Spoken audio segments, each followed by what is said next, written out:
Louvamos a Deus pela vida de cada casal. Eu acredito que esses 2 dias, e hoje o 3º dia, tem sido de bênção para nós.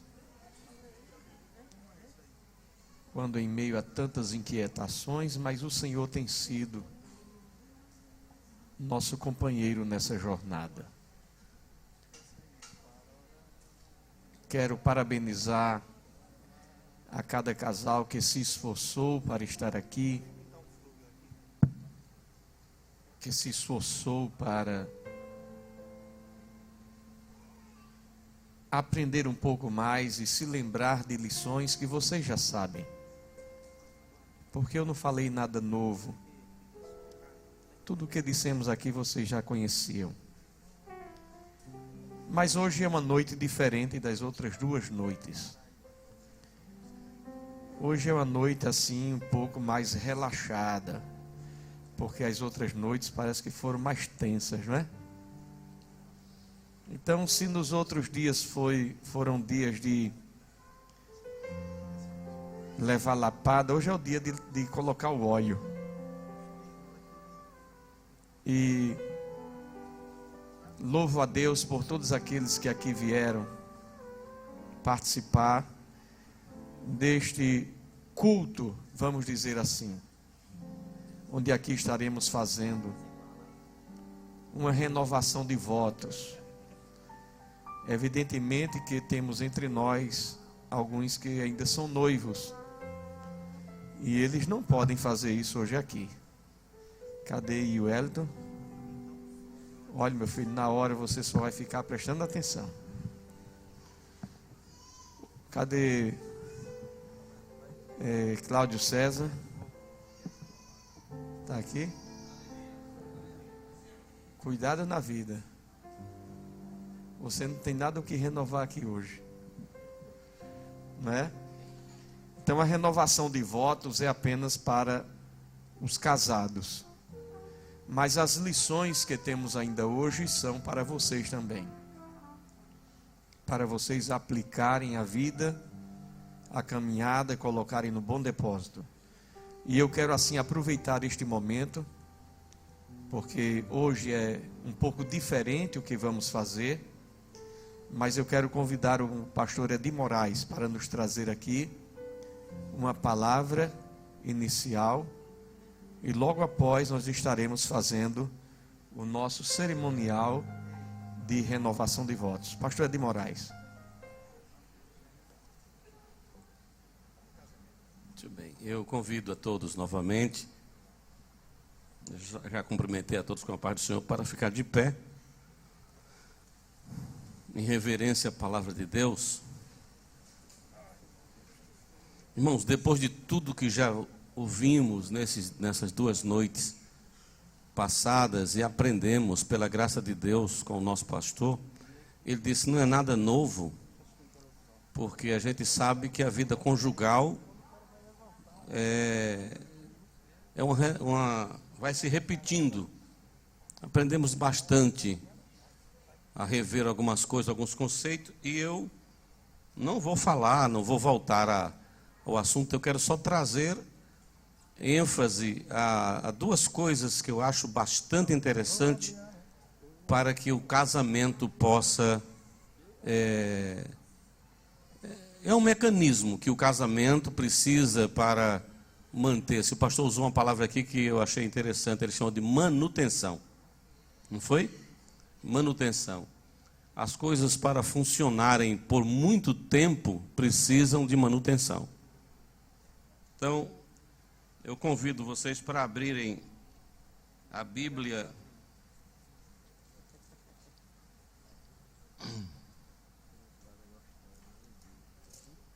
no livro do profeta Samuel, segundo livro, aliás, primeiro livro aqui, profeta Samuel, capítulo 25. Eu quero ler somente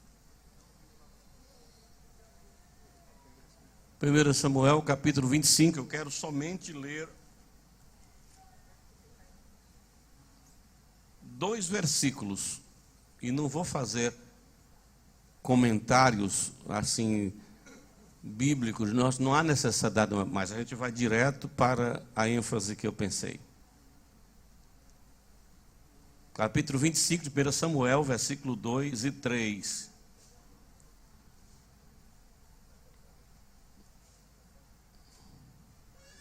E havia um homem em Maom, que tinha suas possessões no Carmelo, e era este homem muito poderoso.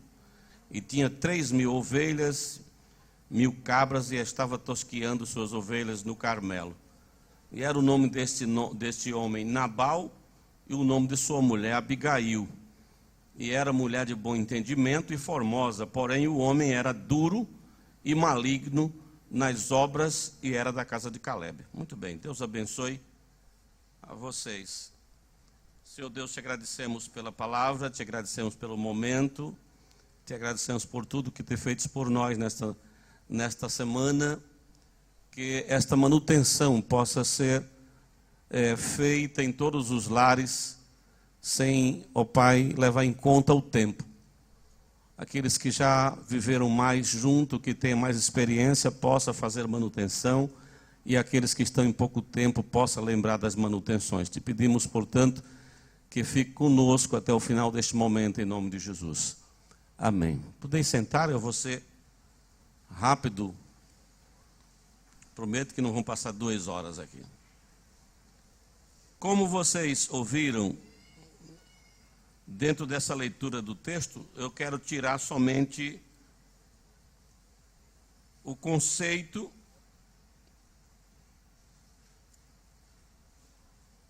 da qualidade do homem e da mulher. Quem tem participado de alguma palestra para casais que eu faço, às vezes tem a oportunidade de trabalhar, já estão acostumados comigo dessa forma, onde eu vou focalizando.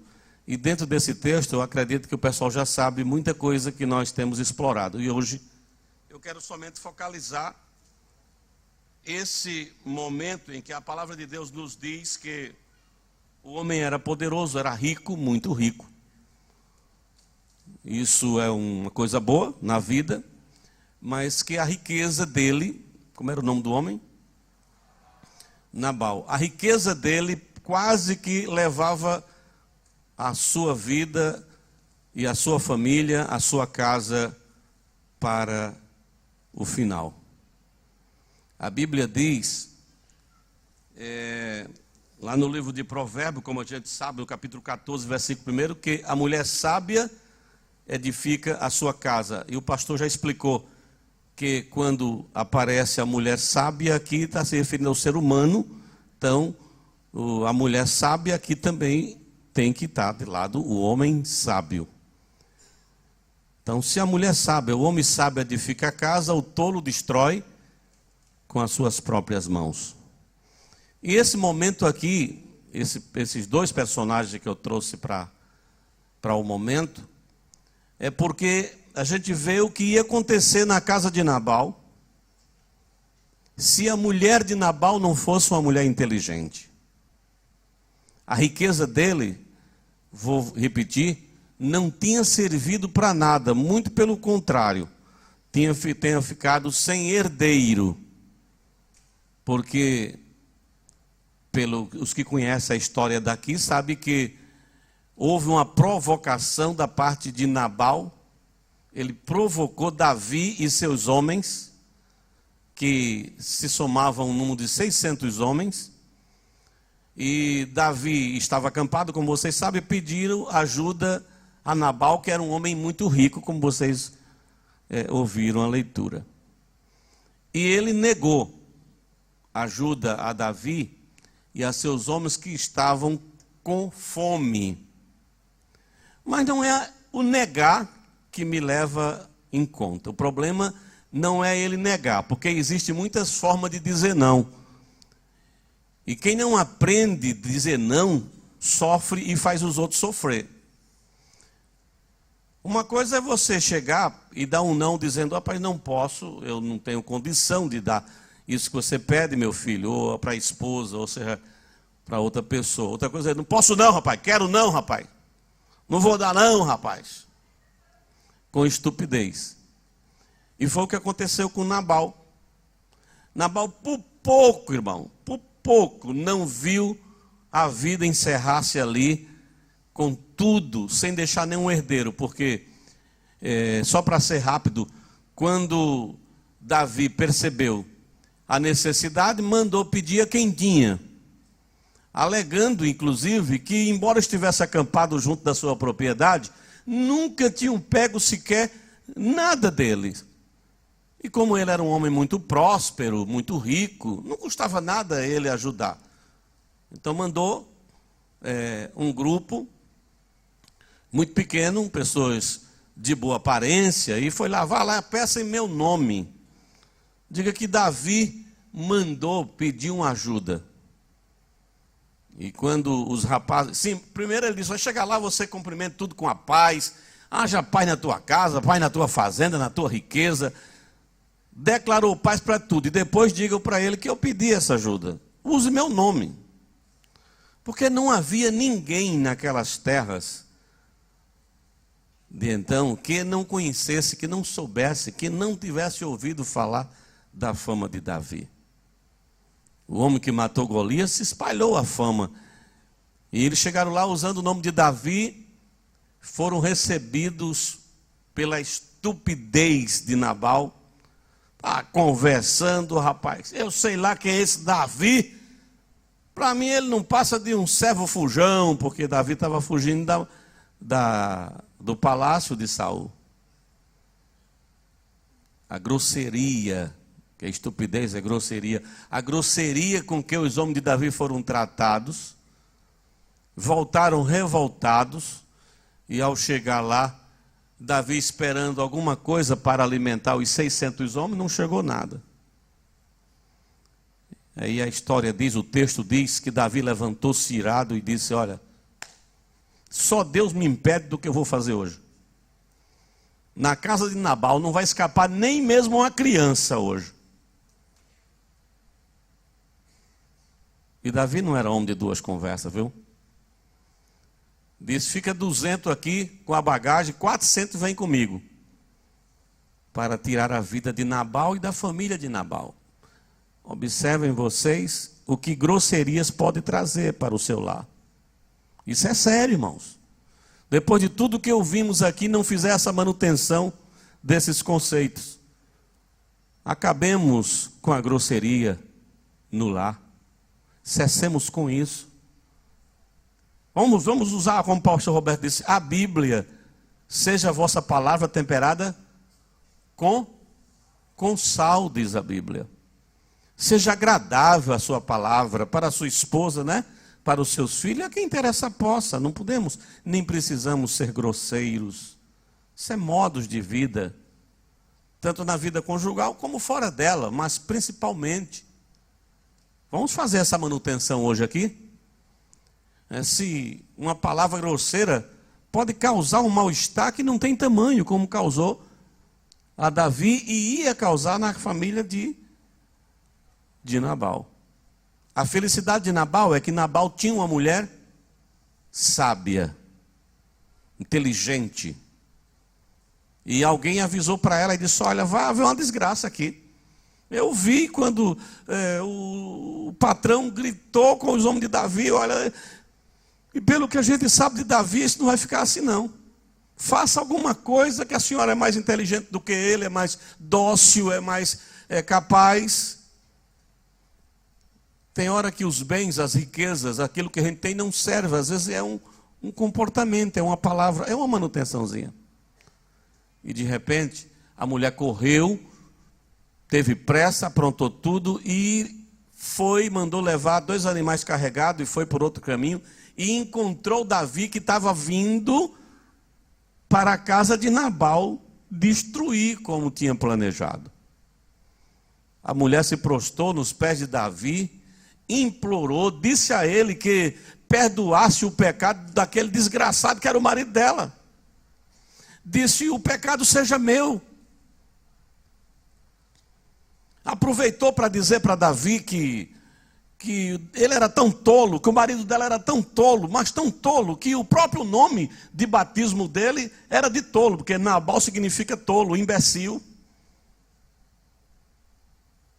Mas ela advogou de uma forma tão veemente e disse: o senhor não pode fazer isso porque ele negou, mas eu não neguei porque eu não vi, eu não sabia, mas quando eu soube eu providenciei, está tudo aqui, a comida está aqui, está chegando aqui agora pronta, receba a alimentação, dê para os seus homens e deixa a minha família em paz, deixa meu marido grosseiro, ignorante em paz.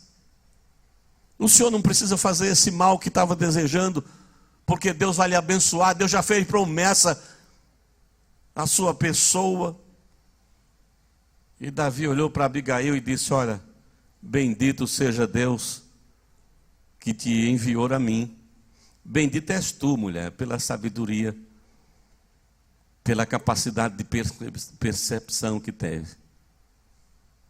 Eu vou receber esse alimento e vou perdoar o ato grosseiro do teu marido, por ver que você não merecia morrer, nem seus filhos, porque hoje eu avisei para os homens que não escaparia lá na casa de vocês, nem mesmo uma criança.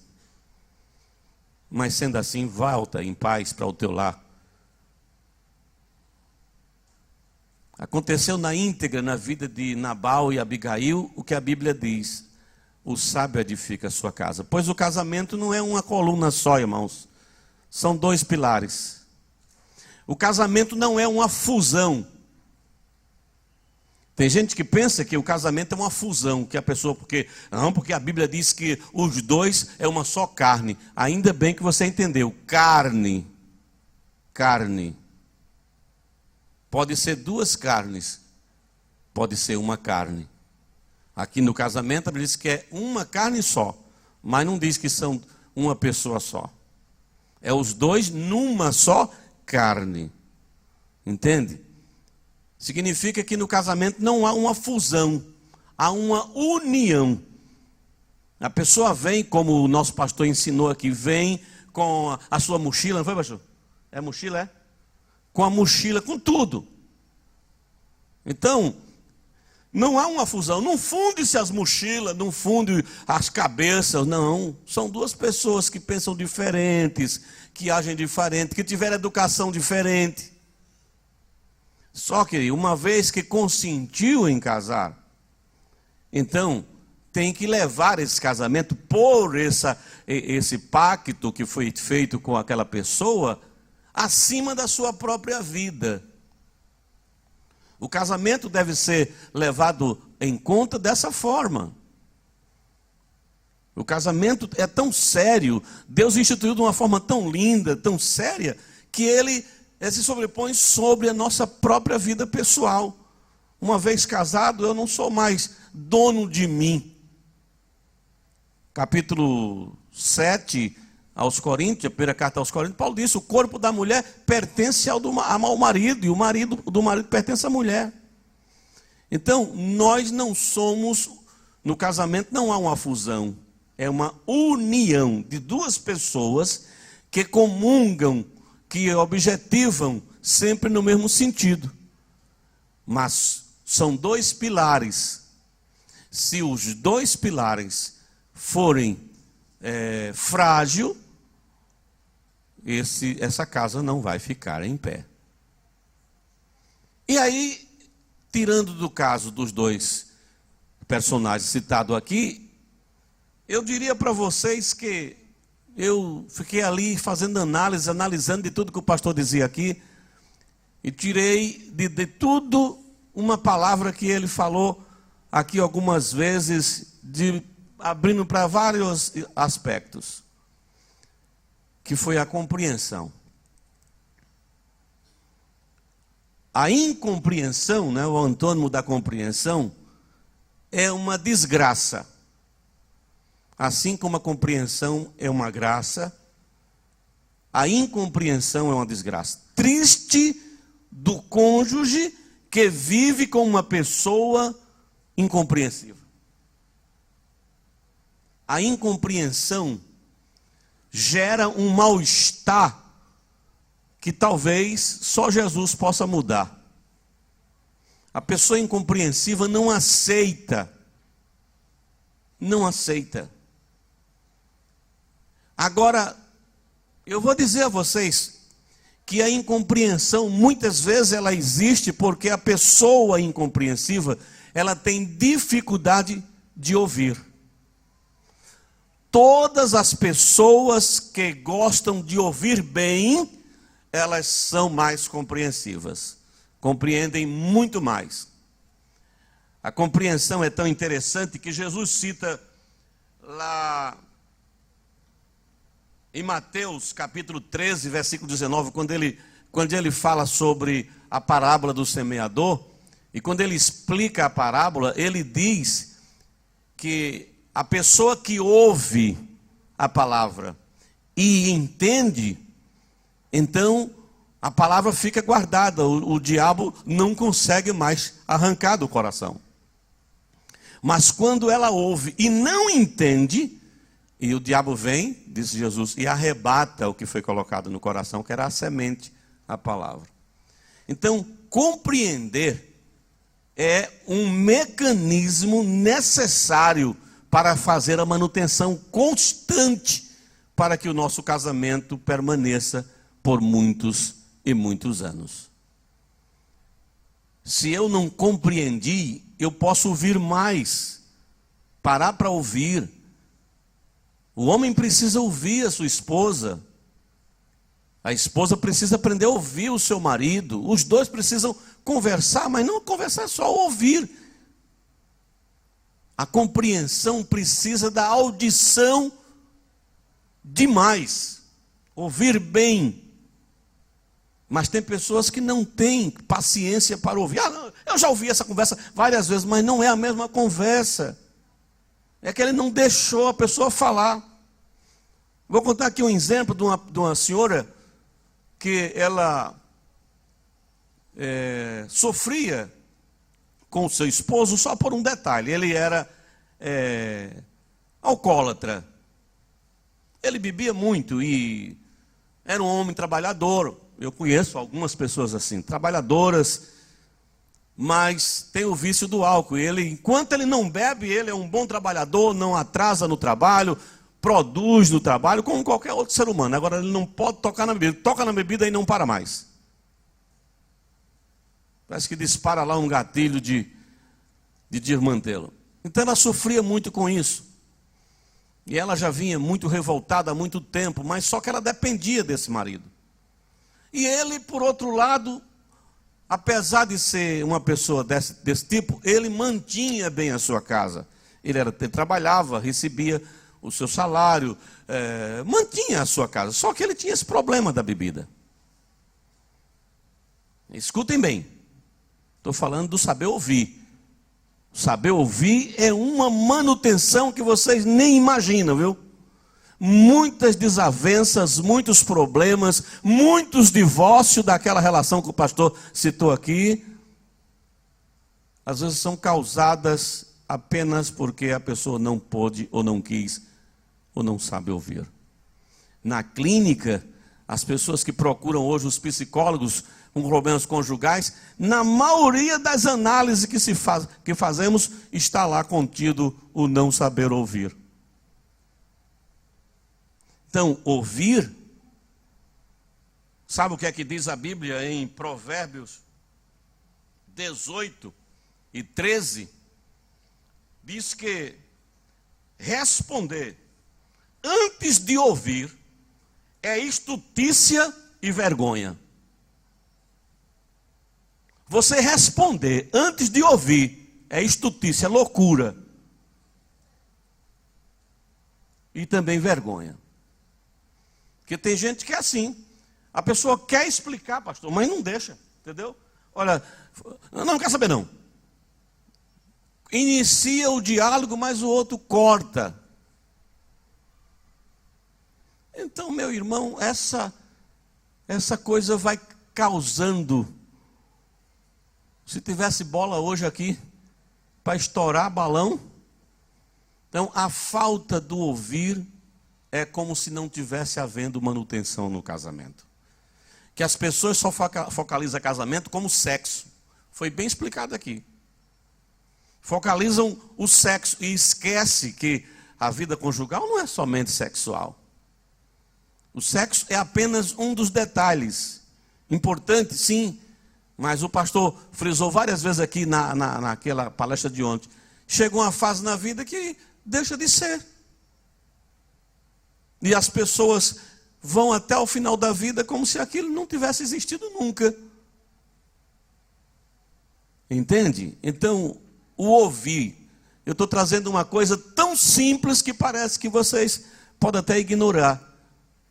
E aquela mulher sofria com o desastre do marido ser um alcoólatra, mas ele era mantenedor da família. Cumpria com as suas obrigações, só que chegava em casa embriagado, sujo, atrasado, ao invés de chegar cedo. Mas também não espancava os filhos, não espancava a mulher, não fazia nada disso. Ele só bebia demais. Ele estava se matando, é claro, estava acabando com o fígado. É pegar uma cirrose hepática bem daquelas que está matando muita gente aí. Mas tem uns que dizem que bebe por isso, outro bebe por aquilo. E já fizeram até música, que quem adianta, quem bebe morre, quem morre, não é? Quem não bebe morre. Tem gente que arranja jeito para tudo, mas o problema é que tem um lá. Tem um lá que precisa de manutenção. E um dia, aquela senhora já exausta, né, com o marido, só chegava tarde, embriagada, aquela coisa toda e tal. E um dia, era um final de semana, o marido estava em casa, então ele disse, eu vou ali. Ela disse, já sei. Vem almoçar? Eu disse, eu vou fazer um jeitinho. Já sei, não vem não. O tratamento mais ou menos assim. E ele foi. De fato, ele atrasou-se, né? Não chegou na hora do almoço, mas chegou. Já veio meio cheio do que suco. E quando o marido vinha chegando, foi na hora que o seu filho mais velho, com 6 anos de idade, estava conversando com a mãe. O pai está chegando. Aí o menino disse, mamãe, eu estou com um problema. E ela disse, meu filho está com problema? Estou. Problema de quê? Esse problema de bebida. Misericórdia, eu bem que sabia. Ó, seu pai é o culpado de tudo isso, porque ó, eu já venho dizendo a ela há muito tempo que ele ia terminar dando mau exemplo e tal, e lá vai. E nisso o marido entra. O que é que houve? O que está vendo? Ainda meio tonto, né? E ela diz, é você o culpado de tudo que está acontecendo na nossa casa, você é a desgraça dessa casa. Eu já disse isso a você várias vezes, você não prestou atenção, agora está aí, ó, teu filho com 6 anos de idade, com um problema de bebida, e é uma desgraça e tal. E ele, peraí, não sei o que e tal, então, e olha, só você desaparecendo. Aí o cara já queimado, né? Então, se o problema é esse, eu vou embora dessa casa. Vá-se embora, que você indo embora não vai fazer falta. Eu vou criar meus filhos do mesmo jeito. Vou fazer eles ser homem do mesmo jeito. Então, tá bom. Ele foi lá e pegou umas coisas, botou dentro da mochila. Bom, então fica aí. Você vai-se embora. Você agora vai cuidar dos filhos sozinho. Eu cuido mesmo. E você só dá mau exemplo. Tá vendo aí? Um menino com 6 anos já com problema de bebida. Foi-se embora o marido. Aí quando ele já ia longe, aí ela disse, Zezinho, vem cá, Zezinho. Meu filho, me conta direito agora esse seu problema de bebida. Que mamãe vai fazer tudo para lhe ajudar. Seu pai, olha, já foi-se embora, não tem mais exemplo aqui mais agora. Aí o menino disse, mamãe, é que a professora lá foi um problema para mim. Botou assim, Zezinho, se Luizinho bebe meio litro d'água e Chiquinho bebe 1,5 litro, quem bebeu mais água? E eu não sei. Era só isso.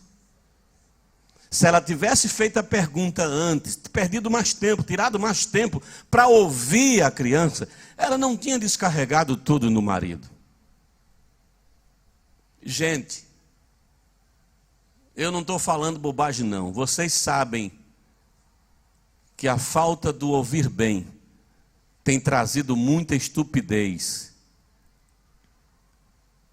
simplesmente porque alguém não para ouvir. Ignorância é falta do conhecimento. Todos nós somos ignorantes, sim ou não? Sim ou não? Aquilo que eu não tenho conhecimento, eu sou ignorante naquilo que não tenho conhecimento.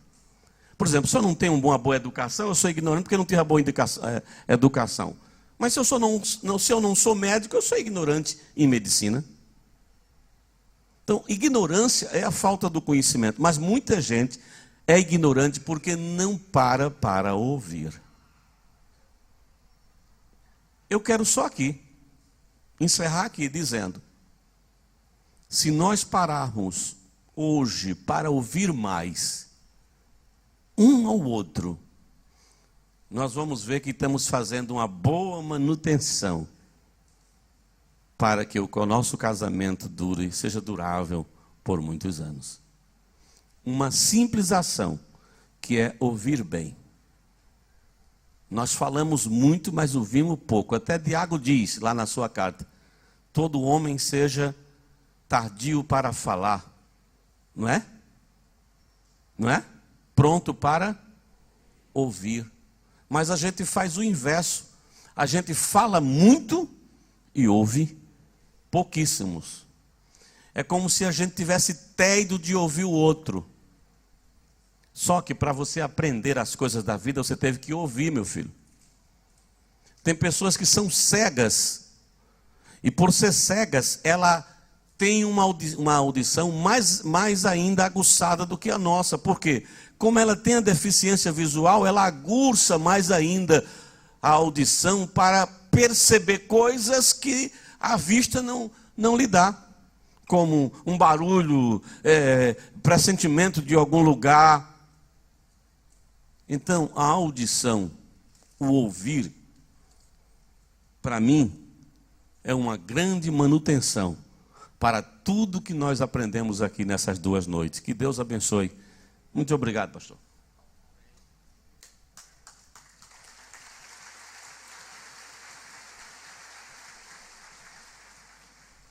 Muito bem. Meus amados, eu acredito que esta semana é uma semana muito diferente para a gente. Não é? Muito diferente. E eu quero louvar a Deus e agradecer a Deus pela vida de cada um de vocês. Que nós possamos viver e viver bem e caminhar a nossa jornada que está proposta para cada um de nós. Nós hoje não vamos nos prolongar muito, porque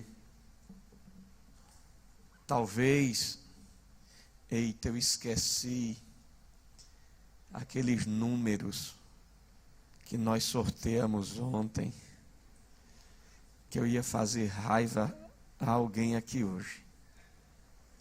Ainda bem que eu esqueci, porque você não vai sentir raiva. É que várias pessoas ontem foram sorteadas aqui e não estavam porque saíram mais cedo. E se eu dissesse a você, eu me lembro pelo menos um número. 99. Quem era 99 ontem aqui? Quem era? Está aqui? Não vai nem se acusar mais. Eu acho que está dizendo, eu não vou dar esse gostinho a ele, não. Mas o fato é que vários números foram sorteados aqui. Olha, jantares, hospedagem, e outra série de coisas. Voucher para Lady Eva, né, para comprar roupa, hein? Também um aluguel de roupa de Lili Noivas. E, olha, foram hospedagens, né? Então, a gente sorteou vários, mas alguns foram embora e foram sorteados e não estavam aqui. Eu acho que é bem melhor nem vocês saberem mesmo quem foi, porque senão, se teve algum marido que diz assim, vamos embora, a mulher hoje vai pegar uma briga, não é? Mas Graças a Deus que eu esqueci os números. Acho que foi Jesus que não deixou eu trazer.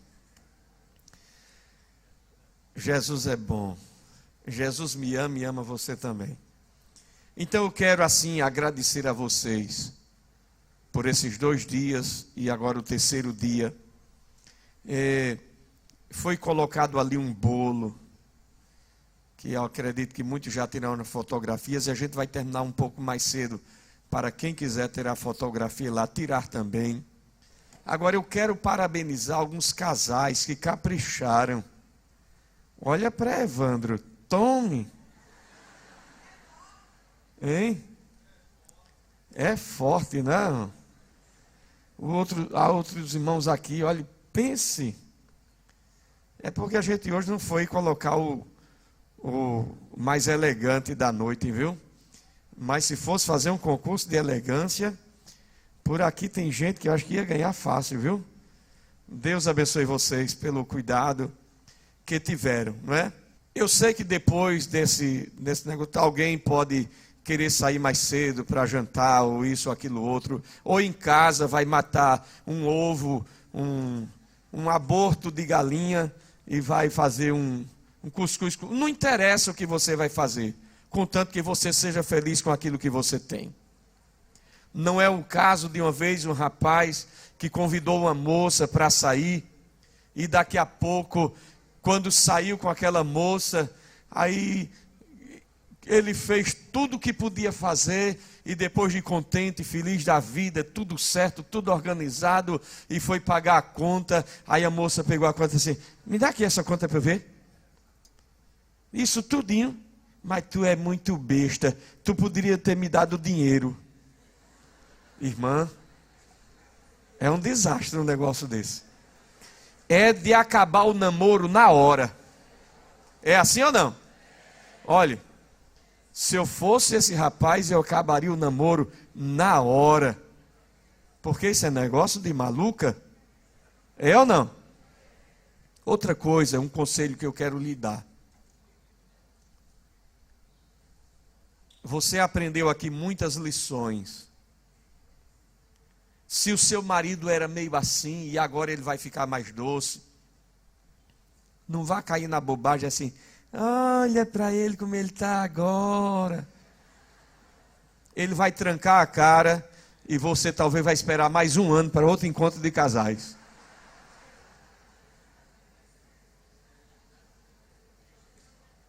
Vamos dizer, os homens digam para as mulheres: mulheres, sejam inteligentes. É assim ou não? É assim.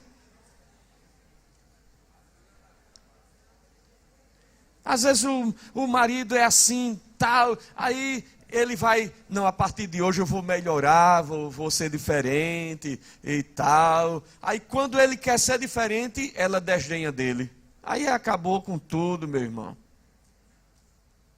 Vai esperar mais 1 ano. Mais 1 ano de deserto. Mais 1 ano de secura. Mais 1 ano 0 a 0. Um para o lado e outro para o outro. Mas que vocês possam ser casais bem. Diga comigo: eu sou um casal bem resolvido. Pronto. Hein? É, subir a palmeira. Ó, o irmão está lembrado. O irmão está lembrado. Vamos terminar esse negócio cedo, que a gente tem uma palmeira para subir. É ou não é, meu irmão? Muito bem. Vamos terminar mais cedo. Quero convidá-los assim em pé.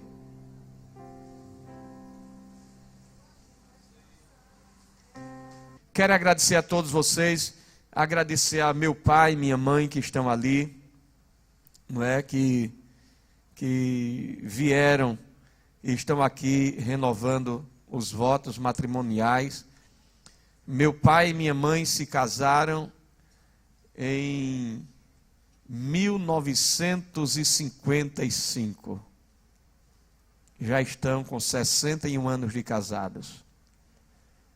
E ele passou um tempo fora, mas voltou. É um marido pródigo. Voltou para casa. E meu pai é alegre. Meu pai tem uma autoestima lá em cima. Gosta de sorrir, gosta de brincar.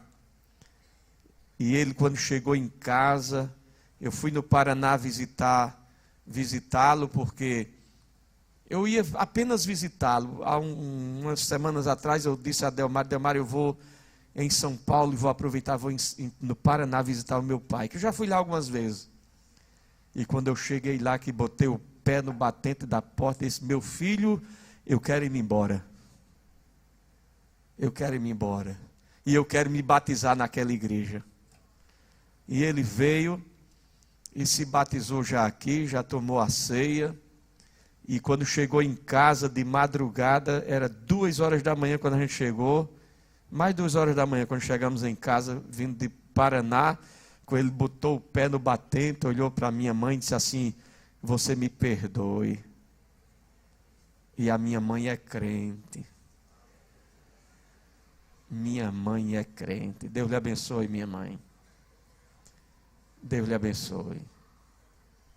Deus lhe abençoe. Minha mãe é crente. E agora é um casal bem resolvido.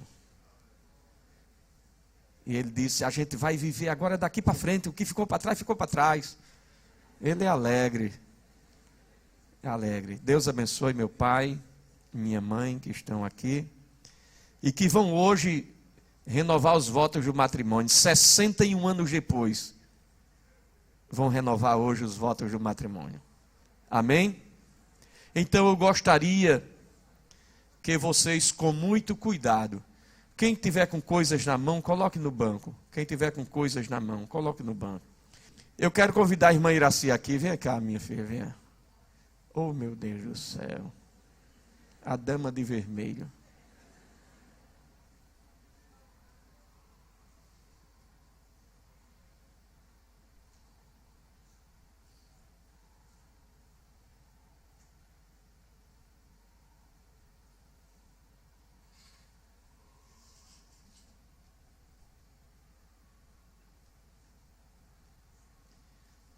Eu vou ler um texto aqui e vocês vão repetir, certo? Eu estava em casa hoje, já quase na hora de vir para cá, e eu fiquei pensando, mas na hora da renovação dos votos a gente vai dizer o quê? Aí eu fui para o computador e escrevi alguma coisa aqui que a gente vai ler, certo?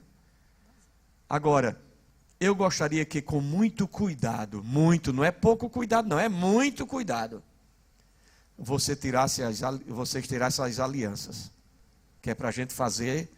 Agora, cuidado para não cair no chão. Você tira a aliança e fica com ela segurando assim, coloca assim no dedo mais folgado, tá certo? Vamos tirar, para a gente fazer aqui. Cadê Cláudio César? Não faça isso não, meu filho. Cadê Iuelito? Cuidado na vida, meu filho.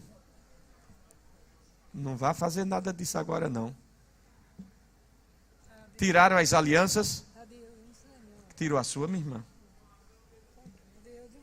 Eu desengordou, meu filho? A de Eudes não sai, não. A gente não vai esperar fazer regime, não. Vai ficar assim mesmo. Caiu uma aliança por aí, não? Muito bem. Você vai dar a sua aliança para a esposa e vai ficar com a dela. A sua você vai dar para a esposa. Cuidado, irmão, segure com força para não cair no chão. Os maridos vão dizer, olhando para as esposas, eu vou dizer... E vocês repetem.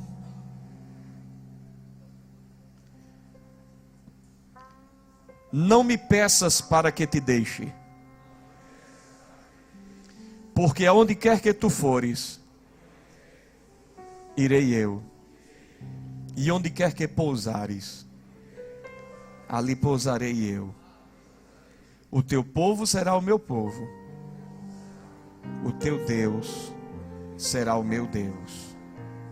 Agora, escute, só um instante. Agora as esposas vão dizer,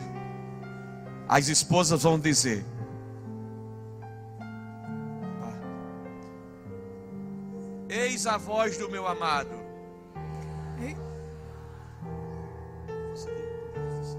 O meu amado é meu. O meu amado é meu.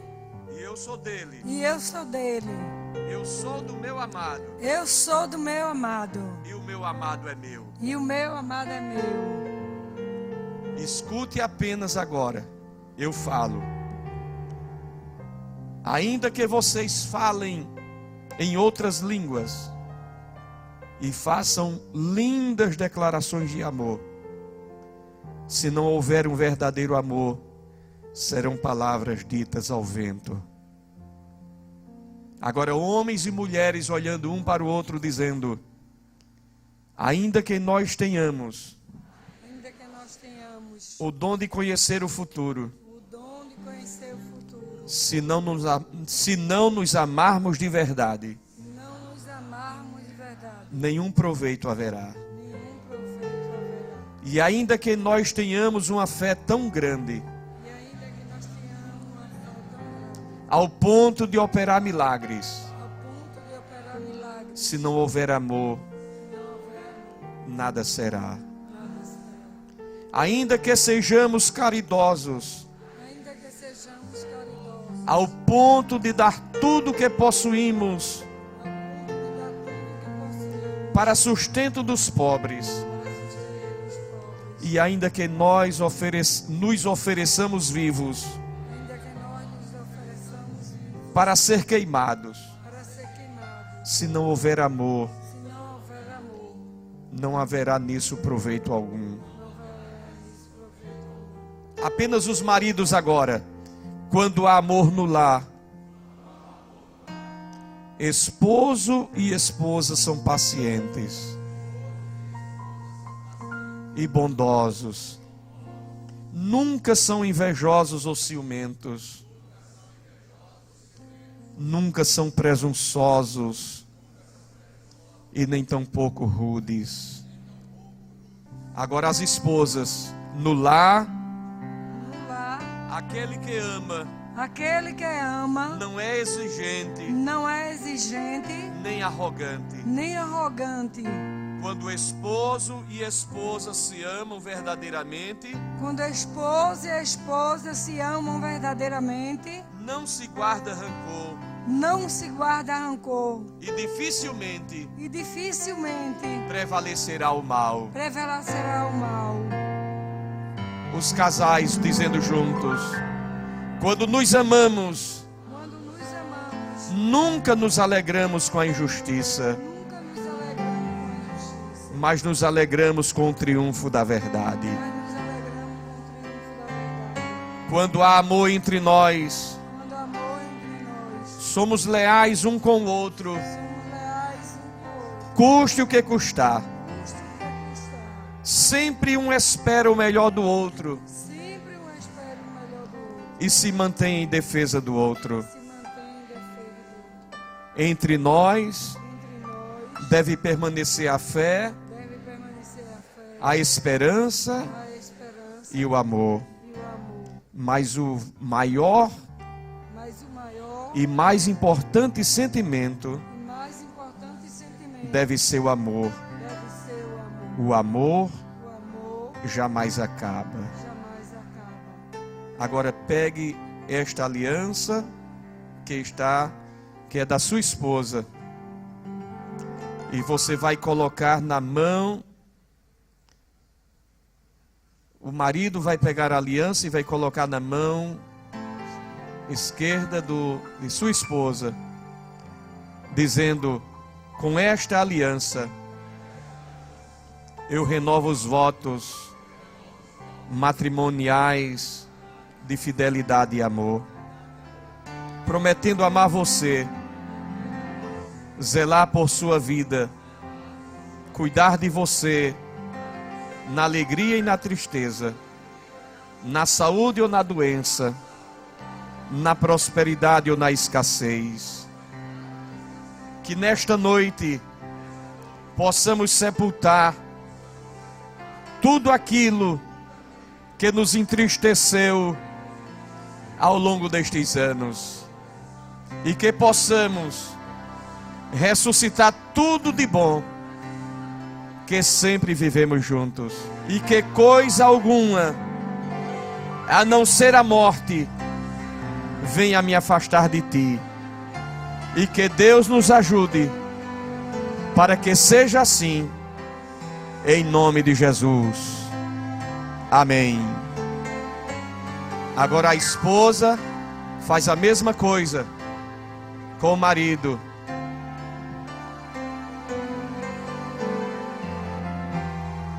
Dizendo: com esta aliança, renovo os meus votos matrimoniais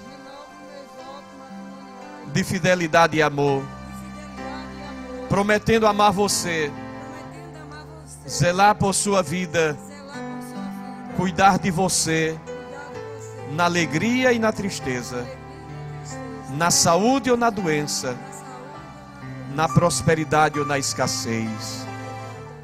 E que nesta noite possamos sepultar tudo aquilo que nos entristeceu ao longo destes anos, e que possamos ressuscitar tudo de bom que sempre vivemos juntos. Prometo ser-te fiel em tudo, e que coisa alguma, a não ser a morte, venha me afastar de ti. E que Deus nos ajude para que seja assim, em nome de Jesus. Amém. Isso merece um abraço e um beijo, não merece, irmão?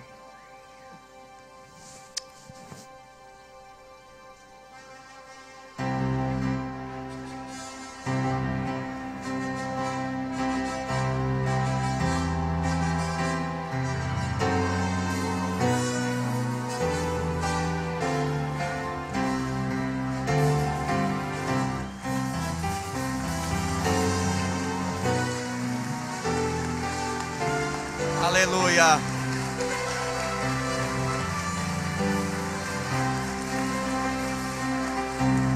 Aleluia.